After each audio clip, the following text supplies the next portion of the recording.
So one thing, actually here, let me borrow your key real quick. Not sure if I had showed you before, but I do want to make sure that the car is locked. You also have a smart trunk access system in here as well too. So, oh, you already got you got your keys on there and everything like that already. So the cool thing is with this, because you have a push button start, you have a smart trunk in here.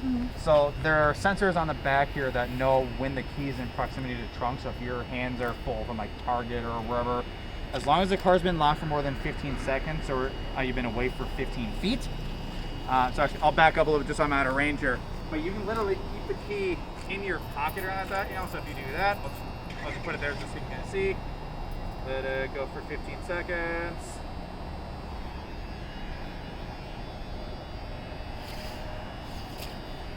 That should be close enough. So like if you walk up, your hands are full, you can stand back here and the car will give you a 3-second countdown and then pop the trunk automatically for you. Oh, cool. Yeah, so you can stand back here, it'll pop up, you open up the rest of the way, throw your stuff in there, and you're good to go. The cool thing is it only unlocks the trunk, so as soon as you close it back up, it relocks. Oh, nice. Yep. So, you know, like if you forgot something or, you know, you're just throwing something in there and walking away, you don't have to worry about relocking the car or anything like that. It only unlocks the trunk area. Oh, nice. Right? I like that. Did you get a chance to play with the remote start on the key fob yet at all? No, I didn't. So you do have to, so you do have the key fob on here, so you would push the lock button once and then press and hold. Oh. And then automatically it just starts up that way. And then you can also shut it off from here as well too, so you would just press and hold again. And it'll shut it off. Yep, oh, exactly. Cool. You can do that twice, like I mentioned as well too. It'll do it for 10 minutes at a time.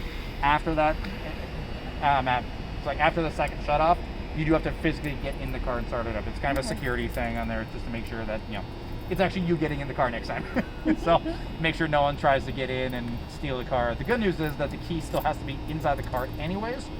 So even if someone does smash the window while the car is running and they try to put it in here, the key's not detected in there. So as soon as they step on the brake to do anything like that, it shuts off. Yep. So yeah, it's pretty sophisticated. Yeah, you cannot get away with this thing. So good luck. If you can, if you find a way to steal this car without the key, you've earned it. Go for it. Yeah. Police are gonna get you anyways, but you know, if you figure out a way to start it, it's yours. So let's hop inside here. So what happens if you don't want the trunk to open? So that's why it gives you the 3-second countdown. So like if you do happen to walk behind here, it'll start counting off, but as soon as you round the corner, it'll stop counting. Oh, okay. Yeah. So, or if you walk far enough away, it's only detecting within 3 feet here. I see. So yeah, so if you walk far enough behind it, or just walk around the corner, it just automatically starts the countdown. Or stops the countdown. Sorry. So yeah. Otherwise, if you don't have it turned on, or you know the car's open but you don't have the key fob, there's a button right on the back here that you can actually just push to unlock. You might not be able to see it, but it's that little black spot in there. So yep. So it's that guy right there. Yep. So you would do that, and that'll do that way. So yep. So all right, go ahead and hop in. I'll hop in the passenger seat. We'll start kind of going over a few things. Go ahead and fire it up. All right. Who got glitter on the seat already? Oh, my bag did. Oh, I'm sorry. I have glitter on my butt now. No, I'm kidding. My fiance's gonna be like, "Where'd you get the glitter from?" No, I promise it was a customer. Wait, what? That doesn't sound any better. So I guess since you already had the chance to kind of play with it over the weekend. What kind of what questions do you have that kind of came up, like what's something that kind of stood out to you? They had some, legit questions on. I don't know. I got Google to work. Okay. And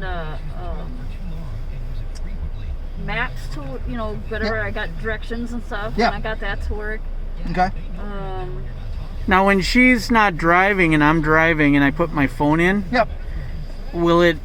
Can I hook up Google that way, or? So yeah, we can pair up your phone with Bluetooth as well. Okay. So yeah, whenever yours is in here. So the cool thing is, here, we'll turn this down. Is that it's gonna search for whatever phone is in the car. It's obviously gonna start with yours because yours is gonna be the primary, and then If it doesn't detect it right off the bat, it'll start working down the list of phones that are programmed to see what's in here. So yeah, if you wanted to, I think I did. Okay, yeah. So yeah, we'd be able to pair up your phone if you haven't already. But yeah, and if you want to switch at any time as well too, you can do that. So if you go into phone, and I believe it's in menu, change device. Yep. Oh, and because we're running Android Auto, so let's see, I believe we have to go the roundabout sort of way on this, if I remember correctly. Device connections. Okay, yeah, it looks like yours is already plugged in, so yeah, we'd be able to switch up on there, and so we'd. Oh, okay. Actually, they're both. Looks like they're both connected, I believe. So. Yeah. Looks like So yeah, there is a way to switch up. You basically have to disconnect the other one. Why is Android Auto running? Oh, it's because I think you're just automatically plugged in. That's why. So there is a way to do it. Basically, have to shut off Android Auto on your phone, essentially. So basically, just quitting the app, essentially, and then you'll be able to switch over that way. Okay. But yeah, there's a way to do it. I forget how off the top of my head, so I'll have to play with it just a little bit. This is kind of a newer system, so I'm not as familiar with the wireless stuff on there. But it's relatively easy to figure out. I'm pretty techie, so I can figure it out for you. So. But yeah, what other questions kind of came up, like over the weekend, as you're kind of playing with stuff on there, anything kind of jump out, like how do I do this, what does this do, anything kind of jump out of you? No, I don't think so. I mean, What's that one on the bottom? That one right there? Button, yeah. Yeah. So with this cluster, I'll just kind of talk about them both. So you have an electronic parking brake. Normally you would have like a hand brake that you can physically pull up. It works exactly the same. So if you put your foot on the brake, press the brake, and then you pull up on it, it'll engage the emergency brake. And then same thing, if you want to release it, you push down on it. So just like you were actually putting like the lever down, it's exactly the same thing. So it's all electronically controlled. With that said, the auto hold is the auto brake hold. So here, I'll shut my door here. So yeah, if you were to turn this on, you actually see auto hold pop up on there. Yeah. So the system is online. So when you come up to a stoplight or railroad crossing, something that you might be stopped at for a little while, as soon as that turns green, the car will actually hold the brakes for you. Oh. So you can actually take your foot off the brake and everything like that. And yes, actually here, actually put your seatbelt on and go ahead and put it into gear.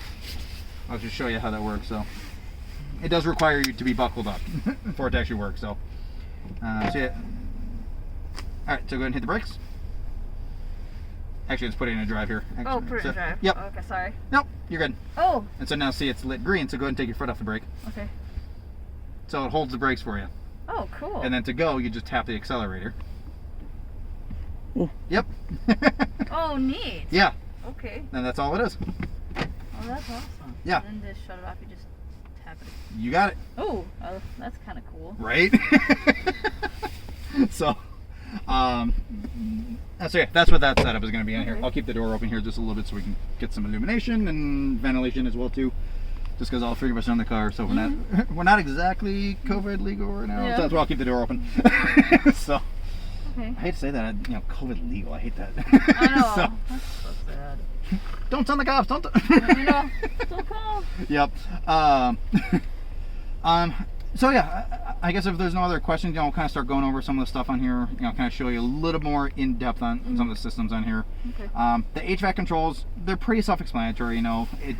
It's dual zone climate control, so both sides up front here can set their own temperature.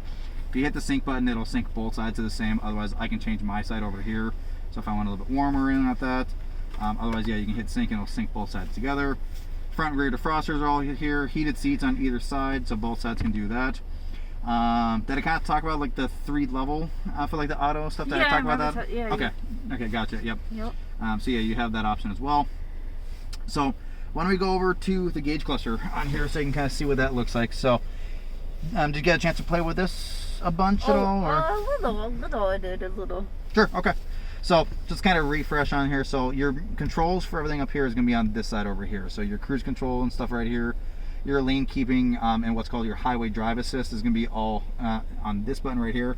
So once you tap that, you see the little steering wheel icon pop up. So that's your highway drive assist. So when that is on, obviously it's in standby mode right now with it being white. But when it turns green, again, that means the car can actually see the lane markers just like for the regular lane keep system. But this is gonna also keep you more centered in your lane. And when you pair that up with your cruise control, so you actually do have smart cruise in here as well too. It's more or less, and I hate using the term self-driving because it's not technically self-driving, but it does actually like steer for you in the lane as well too. So it keeps you centered in the lane. You can kind of let it sort of do its thing. Obviously keep your hands on or really close to the wheel, but like it'll keep you centered in the lane. It'll guide you through like on highways or anything like that. I do want to preface, it is meant mainly for highways. And it works on like nationally recognized highways as well too. So but yeah, with like cruise control, you'll probably see like an auto pop up in certain areas. So like on highways where it's got recognized like speed signs and everything like that, it'll actually recognize when you're in like a nationally recognized highway, and be able to like automatically keep you centered in the lane, keep you up on the same speed as well too.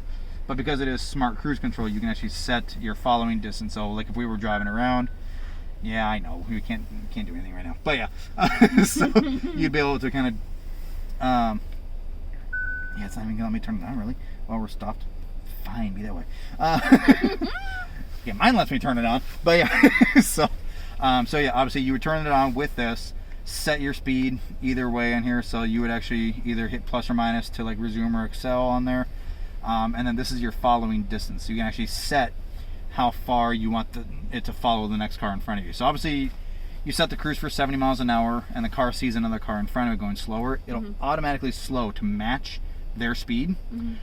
And it'll keep it at a distance based on what you set. So when you turn it on, you'll see I believe it's 4 blue bars that'll pop up in front of the car in the center there. It'll actually show you that there's another car in front of you as well too, and it'll get closer, and once it gets closer to that blue marker wherever you set it to, it'll maintain that set distance. It's distance measured in time, not actual like feet, because obviously the faster you go, the more you have to increase in your following distance on there. They're based in seconds, so it's 1, 2, 3, 4. So obviously 4 bars, 4 seconds, 3, 2, 1 will be the closest on there. But yeah, it'll maintain that set distance for you. It is full speed range, so if traffic starts to slow down, or it'll slow to match, or if they're coming to a stop, it will stop the car for you as well too.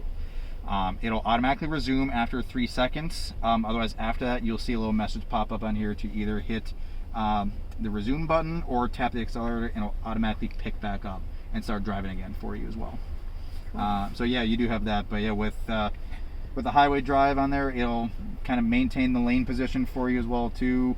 It's really good for traffic jams, so you don't have to worry about that as well too. So if you're stuck in traffic, now let's be honest, with COVID area now, there's not a ton of traffic anymore. But if you're in stop and go traffic, the rare time you have it now, it'll kind of maintain your lane position. It'll maintain speed with the car in front of you. Yeah, it makes commuting way easier. So now, what happens if another vehicle makes an emergency move and it recognizes that? It might use the brakes to kind of slow you down. So like if someone cuts you off, so to speak, it will hit the brakes a little bit, to kind of avoid, obviously. Obviously if they're gonna like immediately be like 3 feet in front of you, it'll probably slam the brakes at that point just because it thinks that there's gonna be a collision. You still want to be vigilant, still maintain control as you can. But yeah, if you're just kind of relying on that, it'll definitely help, and it'll maintain distances as it needs to. But yeah, if there's another car, like if it's leaving a wide enough gap for another car to get in there, it'll do it. It'll just kind of reduce the speed a little bit. It might hit the brakes just a little bit to kind of back off a little bit more, and then once it gets its set distance, then it'll pick back up and kind of keep pace again. And that's only if it's engaged, right? Correct. Yep, absolutely. So yeah, the smart cruise has to be turned on, the lane keep has to be turned on, and the highway drive does have to be on here as well too. So yeah, for all that to function that way. Otherwise, yeah, if you just use a smart cruise, it'll still maintain distance, but it won't maintain your lane position. That'll be on you, and vice versa as well too. So if you use just the highway or the lane keep, it'll keep you in your lane, but you are in control of the speed and following distance and whatnot. So you're basically hands-on driving at that point. Essentially is what we're all used to nowadays. So yeah, you have a little bit more tech in here. So, but yeah, It's actually really, really cool. I've got it in my Sonata as well too. I've actually had my hands off the wheel. Last time I tested it was a maximum of like 2.5 minutes before it told me to get my hands back on the wheel. Oh wow. Like actually like hands off. Like I turned it on, set it, and I kept my hands. Obviously I kept them close for the test. Yeah. But I'm like, wow, it's not doing it. It's not doing anything. It's not doing anything. I look at my watch. I'm like, wow, I'm timing this, and it's suddenly at like right around 2.5 minutes or whatever, I get a little yellow indicator on there saying, keep hands on wheel or something along those lines. I forget what the warning message is, but yeah, kind of flashed to let me know, oh, hang on, you're not in control. But the cool thing is it just kind of makes you check in, so you give it just kind of a quick light tap on there, and that's enough steering input for it to realize, okay, yeah, you're paying attention.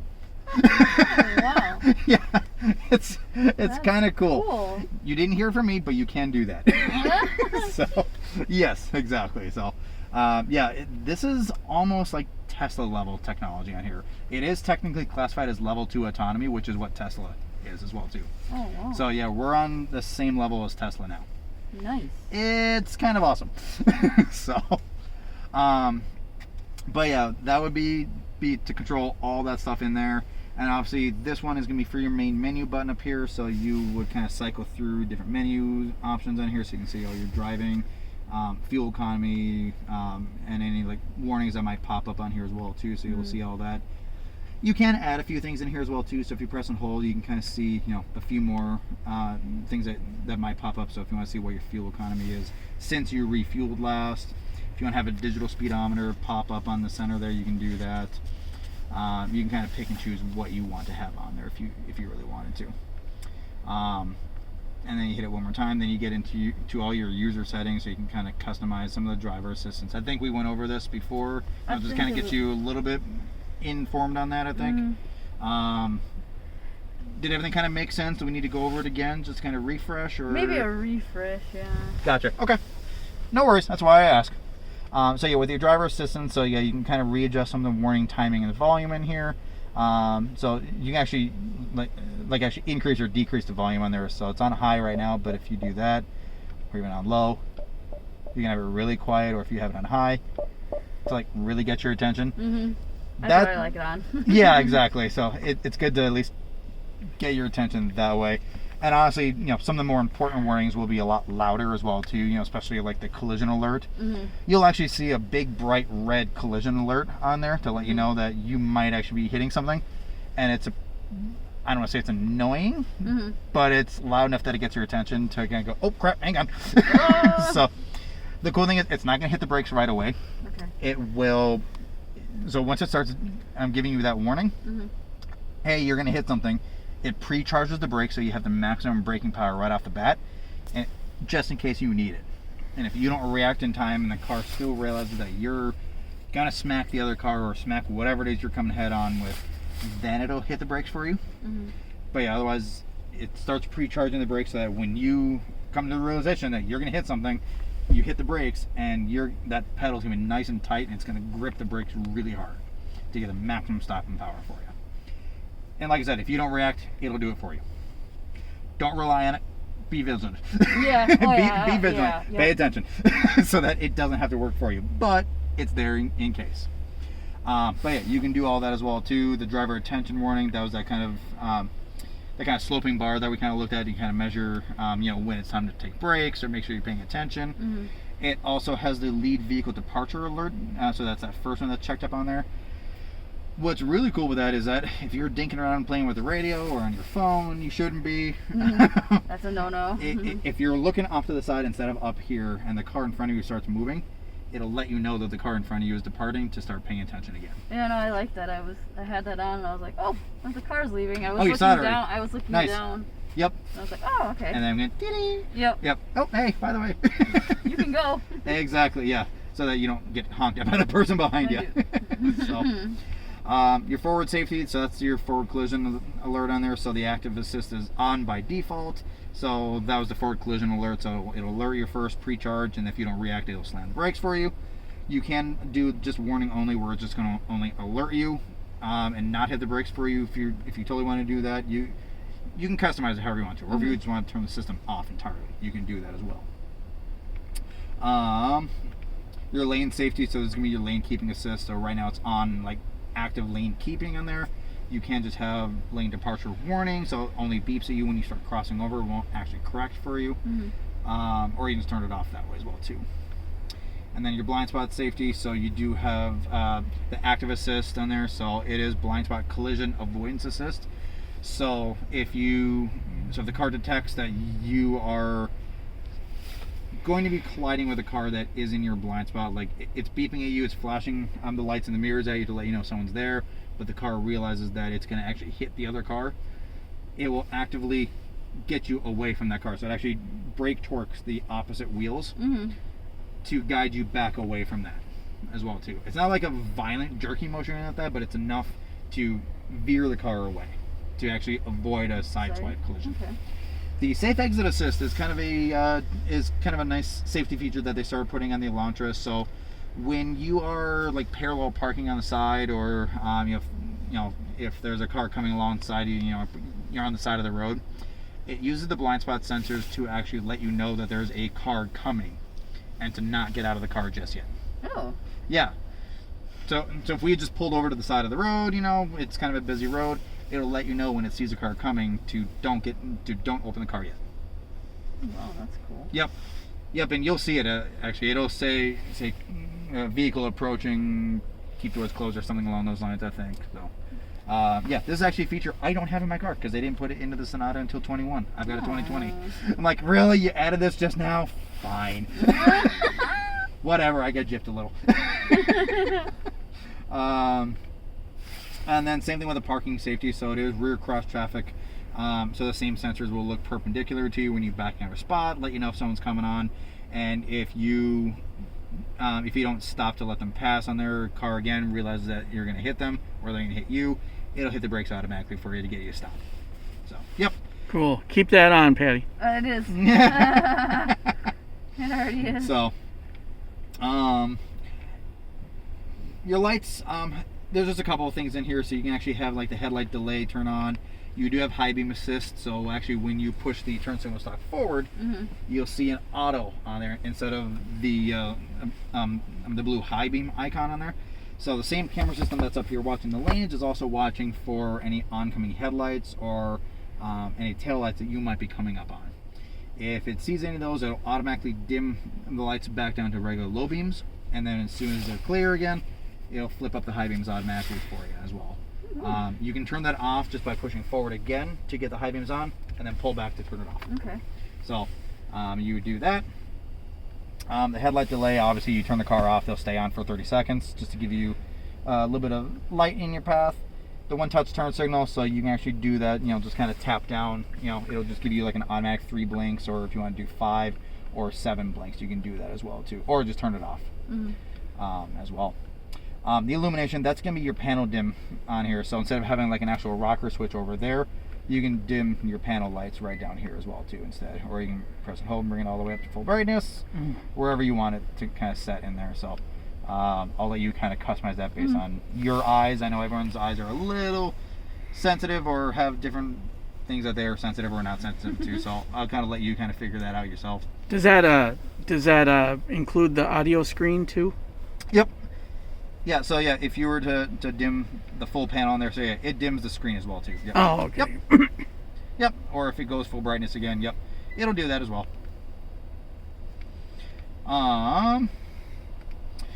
Door, it's basically just letting you know lock, unlock, when to actually lock them. You can actually readjust them to speed or when you put it in the gear. For both of them, 2 press unlock is going to be for, if I remember correctly, I believe this is talking for. Yep, so on the key fob, yeah. So if you press it once, it'll just do the driver door. Second press on the key fob will unlock all 4, just like the door handle itself. So if you tap the back of the handle, it'll only do your door. Tap it again, all 4. So same type of stuff. Okay. For that, yeah. The cool thing is, anytime you see like anything help wise on here, so like if you do that, if you see hold OK for help, you can press and hold OK here. And okay. Yep, and then it just brings up what it'll say, and then press OK again to get rid of it as well too. So yeah, and then your smart trunk system. So that was what I showed you out back there. You can turn that on or off as well too if you want. Sound, this is just kind of your welcome chime. Did you kind of notice when you got in or out of the car, you got a little tune that kind of played? Yeah, I like that. Yeah. I like having that on. You can turn that off if it ever gets annoying on there, so that's always an option. So you can do that if you really want to. I like it just because it's kind of a nice way to get in. Oh, it is. It's like, oh, hi. And then it says, hey, thanks for driving. Bye, we'll see you later. Yeah. Some of the convenience stuff on here, it's not as crucial to driving on there, but I'll just kind of talk about it a little bit as well too. You do have rear occupant alerts, so anytime that the rear doors are open, the system monitors that. So next time you shut off the car, it'll remind you to check the back seat just in case. Yeah, I see that all the time, and I was like, oh, that. Yep. Okay. Just in case you have precious cargo back there, you know, and precious cargo can mean, you know, a younger one or the leftover Chinese food from the restaurant you just went to, and this way you don't have the car smelling like leftover Chinese food the next day. Which is not always a bad thing. Smells like pad thai in here. Crap, now I want pad thai. So yeah, you can turn that on or off if you want to. The welcome light, which is basically, because your key is a proximity key, the car detects when it gets within range. And I don't know if you noticed at night at all, but the door handles will light up. Oh yeah, there's like a little light down there. Yeah, yep, I saw that. Exactly, to kind of guide you, just in case it's a dark area and you don't see where you're grabbing. It'll light up the handle so you can see a little bit better as well. So yeah, you can turn that on or off as you want to as well. Wireless charging pad, it's on by default, so you can start using that. The wiper and lights display in here, so this will basically let you know, so like when you turn the wipers on, you'll see the little helper screen pop up in there to kind of let you know where it's at, and it'll tell you where you're at, even with like the speed with the speed interval. It'll let you know what you're clicking as well too. Okay. The only thing it won't display is if you like tap up for like a wiper mist on there, just because that's just a one type thing on there, so you don't have to worry about that at all. And it'll tell you if you're low on fluid. It will let you know. Yep, absolutely. Was that your watch beep? Yeah, it was. I have not heard of like a Timex watch beep in forever. Wow, throwback. I love it. That is awesome. I used to have that, and yeah, oh man. Love it. Your service interval. So this is going to let you know when you are next due up for your oil change on here. So it might... Oop, someone's calling someone. Oh, kids, yep. I think we're... Oh, maybe not. So yeah, you can actually readjust everything as you want to. I believe... Okay, yeah, so it's already set up the way it's supposed to be, so we're good there. Okay. So we'll back up on there. So, yep. Anytime you come in for service on there, they'll get it reset for you, so you don't have to worry about that. But in case you need to, it's right there. Okay. Don't reset it yourself, because you know then you run the risk of going over and not remembering. And oh yeah, by the way, I was supposed to be doing like 1,000 miles ago. Oops. So don't worry about that. Now, does it like when it's time for the oil change, will it give you like a little sign or whatever? It'll tell you, hey, you're due. Yep. Usually when you start up the car next time, it'll give you the reminder when you start up. You know, it'll say service due in this number of miles or this amount of time on there. I think usually it starts giving you a reminder. I think it's like 60 days out, I think is what it is, to give you enough time just to make sure. Or when you're within, is it 300 miles? I think that's when it lets you remind. I forget when exactly, but yeah, it usually gives you enough time to get it scheduled out for when it is. So it may not be 300 miles. It might be like 1,000 miles when it starts to remind you to get that in. So your theme selection, that was kind of what I was showing you last time. So you can kind of customize. You know, right now it's linked to your drive mode button down here. So if you put in a sport mode, it'll obviously change the gears to kind of do that. But like I mentioned, you know, if you unlink it, you can kind of pick and choose what themes you want to go to. This is theme D in here, so if you want to have a more kind of a weird, futuristic kind of look to it. C will kind of give you more of that kind of like eco gauge on there. B is going to be the sport mode, and A is kind of the more normal one as well. So yeah, you can kind of pick and choose what you want to do on there. Otherwise, if you want to just leave it synced to the drive mode, you can kind of let it pick and choose how you want to. So the smart mode just says that it'll pick which driving style is best. Yep. So yeah, smart. Here, actually, I'll go back to one of their screens here. So you'll see smart pop up in here. So you actually do have like an actual gauge or a menu display you can actually have up on there. As you're driving, you'll see that bar kind of slide back and forth depending on your pedal input. So if you're driving more economically, it'll be more so in the green, and you'll see eco pop up on there. If you're hammering down on the gas, all the time, you're flooring it from a dead stop, you'll see it more so in the sport mode. It's only going to tweak the driver's settings. It's not going to change the gauge display or anything like that. That's like if you actually physically hit this, then it'll change it. But otherwise, yeah, if you leave it in smart, then you'll see it kind of do its own thing. And actually, as we're sitting here, you'll see it go eco, and then as you're more dynamic driving and more aggressive or anything like that, it'll switch over and you'll see more red pop up, and then eventually it'll get into sport mode. It doesn't change the torque on the vehicle, does it? Nope. So basically what sport mode does is it kind of retunes the transmission timing a little bit. So it'll let the engine rev up a little bit higher so that you can actually get the most torque out of it. It'll firm up the steering feel, so as you're turning into turns, it'll be a little bit tighter, give you kind of a more sportier feel on the steering wheel. And it actually increases the throttle response a little bit. So if you were to like hammer down on the gas pedal, or even just kind of tap on it, you'll feel a little bit more of that instant response on there, or as close to instant, I should say, as you can with that. Okay. Yeah, that's really all it is. And then Eco does a little bit of the opposite on there, so it kind of reduces throttle output just a little bit, gives you better fuel economy. It'll lighten up the steering feel versus what it does in Sport on there. So it'll be a lot easier to maneuver, not as much steering input is needed to kind of do that, so it'll feel more comfortable in that way. And then it'll also keep the engine revs a little bit lower as well too, so it'll be kind of shifting a little bit sooner. And actually I shouldn't even really be saying shifting, because there are no physical gears that it shifts through. It just kind of does its own thing, because it's more it's Hyundai's IVT transmission, so similar to a CVT, but it's a different variation of it, more fuel efficient, and it's a lot smoother than a typical CVT transmission. So but yeah, in general, you're not going to notice a whole lot of changes unless you're like really hammering down on there. So back to where we were here, and then there's just a few other things you can kind of go through. So you can kind of reset fuel economy, change some of your gauge units, so to speak, on there, so you can kind of see some of that stuff. Like even if you go to kilometers, you'll see everything kind of change up on there, so you can kind of see how that stuff all changes. Obviously leave it in MPH because that's US. Yeah. This ain't Canada. So your digital keys, you can actually get that stuff set up on here. Oh yeah, you were supposed to give us That's right. Yeah, I have to check to see if that got ordered or not. I will double check before we leave. If not, I'll get a form sent over to my parts team to get a new one ordered.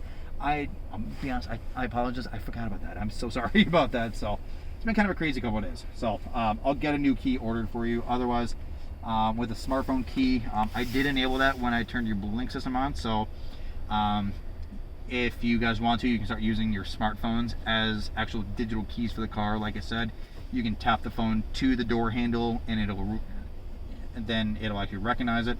And then when you get in the car, you put the phone down on the wireless charging pad, and then you can start the car that way as well too. So you don't even have to have the key fob on you. You can just use your phone to drive, essentially, is what it is. So Will it work with the pop socket on there?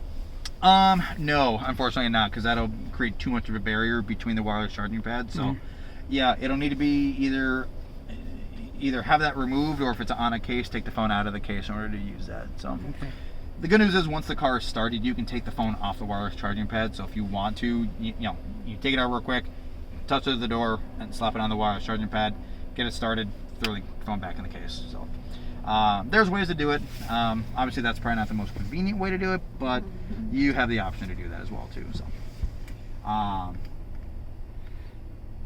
yeah, I went over a lot. Any questions on like the gauge, any of the menu stuff on there, anything like that? No. Cool. Also on the very bottom there, you can kind of see your fuel readout on there as well too, so you can kind of see your instant fuel economy. Looks like you've been doing pretty decently. You're already at 31.5, but that'll kind of balance out once you get some more miles on the car. especially considering it's still in its braking period. So you'll kind of see that fluctuate a little bit as you're kind of driving.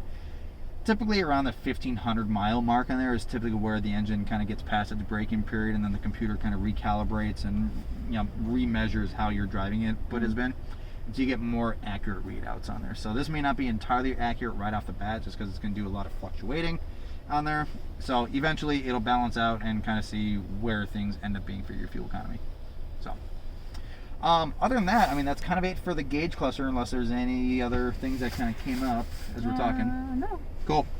It'll honestly just be kind of playing around, getting familiar with it, getting to actually use it. There's only so much I can actually tell you without actually like using things. So, yep. Can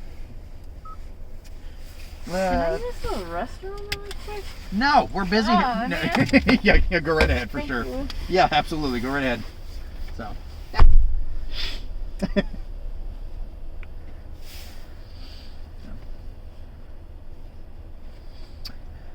Everything looking good so far? Oh yeah. Okay, good. Any questions popping up for you? No. Cool.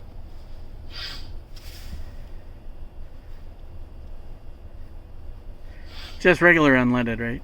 Yeah, yep, regular unleaded. Yeah, it's not a turbo or anything like that, yeah.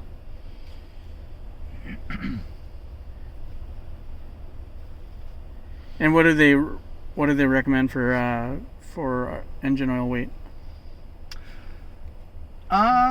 Great question. I have no idea. It'll say on the oil cap if we open up the hood on there. Oh. I don't know, to be honest. I can look it up. It's not a big deal. Yeah.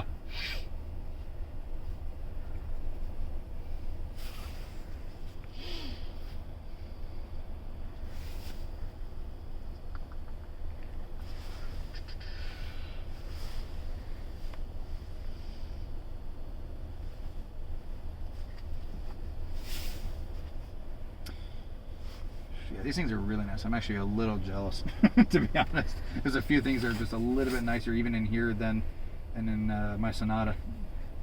I still like my Sonata a little bit better, but these are really nice. Yeah. The thing I told you guys, I had a 2018 Elantra, and this is just a night and day difference compared to what I had. Is it really? Oh god, yeah. Yeah, this is vastly different from what I had before. So, for the better. Yeah. No, I was reading that they did a complete overhaul. Oh yeah, yeah. New frame, new everything. The only thing that kind of carried over was the engine setup on there, Mm-hmm. but they even tweaked that a little bit to make it better as well. So it's the same engine, but they tweaked it. Mm. Yep. But they're now adding hybrid options down the road as well too. So this will come in a hybrid, and I believe it's coming out this spring, if I remember correctly. And then they're going to have two performance variants come out. There'll be the Elantra N line that'll come out. That'll give it more horsepower, a turbocharged engine, so more torque, more horsepower. And then they're eventually going to make a full-on N performance version of it, which is Hyundai's performance sub-brand. Okay. So they're going to throw a 2-liter turbocharged motor in here with an 8-speed dual clutch transmission for even more power. It's basically the same powertrain in the Veloster N that we have. 275 horses and 285 foot-pounds of torque out of this thing. Yeah, that's going to be a lot of fun. I might actually trade in my Sonata for that one. We'll see. So, I'm looking forward to that. So that'll be interesting. So,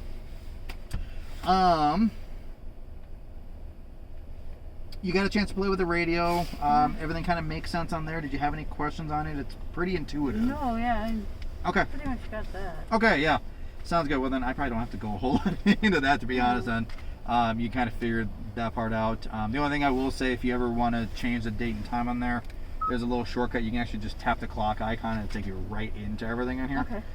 So yeah, it's easy. The cool thing is it is set by GPS time, so if you actually are on a road trip, you cross time zones, it'll automatically change for you as well. So, the only other thing that I will say, like I said, with Blue Link, you do get monthly vehicle health checkups in there, kind of let you know how things are. It may tell you if the system requires any software updates or anything like that. It will require a like a USB thumb drive on there. You should have a decent sized one on there. Typically, what I tell people, about 32 gigs is what you want to have on there, just to leave enough room on there, depending on what kind of update needs to be done on there. But once you do that, you can actually go into like the software info and update on here. You would just tap update once you plug in the thumb drive into one of the ports on there, and the system will recognize and just do the update for you. So, quick they'll question: give you the there's instruction on how to do all that as well too. Yes. There's 2 USB ports there. Is just one for the other, one for the passenger, one for the driver, or does Yep. So the one in the center here, that's gonna be your charge and data port. So if you ever want to plug in to let the system actually read your phone for like any media files, like in case you're not using like the wireless Android Auto or anything like that, you can plug in for that to actually get like a hard connection for everything. The one on the other side here is literally just a charge. So yeah, if someone's sitting over here, they want to plug in and not use the system, then yeah, they can just charge it right there. Otherwise, if you want to give them the okay to start playing music or anything like that, plug it in the center and call it good. Okay. So, other than that, that's more or less it, I think. Okay. Last chance for any questions. If it flashes a computer light, is it underneath the steering wheel to catch a code? Oh, you mean like if any warning lights come on or anything like that? Yeah, the OBD2 port is down off to the side over there somewhere. I don't know exactly where it's located in there. Yeah, more times than not, just have service do the code read on that. They're usually in the general same spot on pretty much any car these days. It's usually off to the side towards the wall. Okay. Over there, but yeah, in some way, shape, or form, yeah, down low and off to the side, so it's out of the way. But like I said, with Blue Link, it can actually do like a remote diagnostic, kind of give you an idea of what's going on. If it's anything more serious on there, it'll let the preferred dealership know that, hey, this car's got this warning coming on. They can get that information, and then they can reach out to you, say, hey, we just got a notification from your car that this might be going on. When can you stop in to have us take a look at it? Okay. So, yeah. And there's a fee for Blue Link? Right off the bat, it's free for 3 years. Okay. So you guys have the complimentary subscription for all that stuff for 3 years for that. After that, there is a fee. I want to say it's like $10 a month or something like that, I think. Depending on what package you end up going with. It might be a little bit more if you get some of the higher up packages, but yeah, in general, yeah, you can get it like $10 or $15 a month, I think is what it is. So yeah, it's very similar in functionality to like GM's OnStar, but doesn't have the price tag on it. I used to be a GM owner. I had a Chevy Malibu and I had OnStar. The base package was like $30. And yeah, it was expensive. And I had a car that didn't support anything else on there, so I was like, cool, that's awesome. So yeah, it wasn't worth it. This 100% opposite. It is totally worth it for everything on there. So but yeah, once you get your account set up at home, like I said, do it from your computer. Get that all set up. You can start logging in on your phone once it's all set up, and you'll be good to go from there. Cool. So and it's all set up on her phone, or what? So she'll need to log in once the account is actually set up. I've got all the preliminary stuff all in there ready to go. It's already linked to your car. You just have to get the account actually physically set up on there, which actually I'm kind of realizing right now Blue Link is